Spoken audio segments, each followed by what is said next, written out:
শিক্ষাগুরুর স্নেহের আলোয় কাটলো আধার রাত, বাবা মায়ের দোয়ার জোরে বাজলো সুপ্রভাত। মেধার জোরে রোল চার আজ, মঞ্চে রাখি মানে মানুষ হয়ে ডাক্তার হবো, এই তো শপথ প্রাণী। সকলকে আসসালামু আলাইকুম। আমি শামসুল হাসান স্কুল অ্যান্ড কলেজের নবম শ্রেণীর রোল ৪। আমার নাম ফারিয়া ইমা। আজকে এই অনুষ্ঠানে আমার সাথে আমার বাবা মোহাম্মদ ইমদাদুল হক এসেছেন। আজকের অনুষ্ঠানের সভাপতি আমার শ্রদ্ধেয় প্রিন্সিপাল স্যার, সম্মানিত শিক্ষক মণ্ডলী, শ্রদ্ধেয় অভিভাবকবৃন্দ এবং আমার সহপাঠী ও শিক্ষার্থীবৃন্দ, সকলকে আমার আন্তরিক সালাম ও শুভেচ্ছা। আজকের এই চমৎকার সকালে আপনাদের সামনে দাঁড়াতে পারা আমার জীবনের অন্যতম একটি শ্রেষ্ঠ অর্জন এবং গৌরবময় একটি মুহূর্ত। জীবনের প্রতিটি প্রাপ্তি আনন্দ, তবে আজকের এই প্রাপ্তিটি আমার জন্য এক বিশাল অনুপ্রেরণার। আজকের এই মেধা তালিকায় চতুর্থ স্থান অধিকার করতে পারা এবং পরম শ্রদ্ধেয় প্রিন্সিপাল স্যারের হাত থেকে প্রিন্সিপালস অ্যাওয়ার্ড গ্রহণ করতে পারার ব্যাপারটি আমার জন্য এক চরম সৌভাগ্যের ব্যাপার।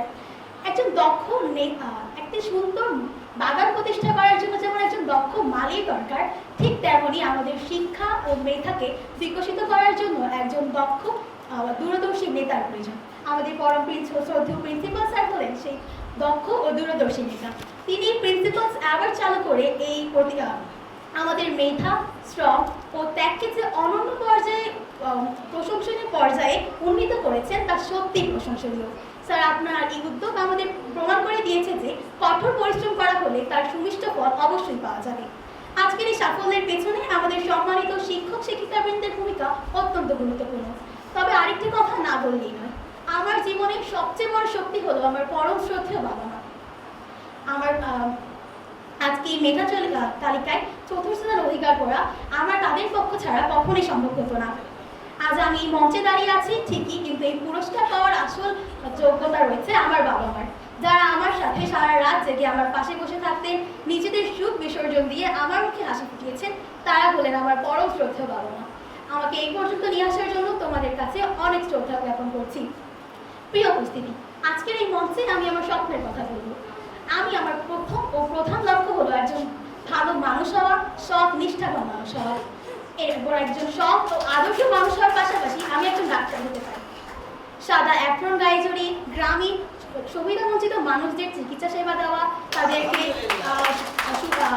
মুখে হাসি ফুটানো, সেটা আমার জীবনের প্রধান লক্ষ্য। তাদের সেই হাসি আমার জন্য অনেক একটা গুরুত্বপূর্ণ অবদান হবে।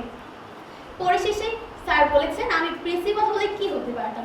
আমি তো প্রিন্সিপাল কখনই হতে পারবো না। যদি হতে পারি তাহলে যাদের যাদের যা ইচ্ছা, কেউ ডাক্তার হতে চায়, কেউ ইঞ্জিনিয়ার হতে চায়, কেউ আবার রাজনীতিবিদ হতে চায়, তাদেরকে তাদের ইচ্ছা অনুযায়ী সেইভাবেই ছোটবেলা থেকে তাদেরকে ওই বিভাগে ভাগ করে এভাবে টিচ করবো, তাদেরকে তাদের লক্ষ্যের প্রতি স্থির রাখবো, যাতে কেউ এটা হতে চায় ওইটা হতে চায় বিভ্রান্তিতে না ভোগে।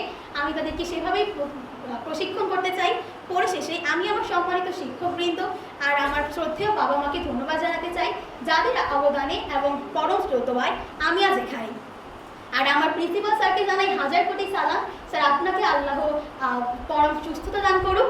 আর আপনি আমাদের হৃদয়ে যে অনুপ্রেরণা জাগ্রত করেছেন, সেই প্রদীপ আমাদের হৃদয়ে সারা জীবন জ্বলবে। এই বলে আমি আমার বক্তব্য এখানে শেষ করছি। সকলকে ধন্যবাদ। আসসালামু আলাইকুম।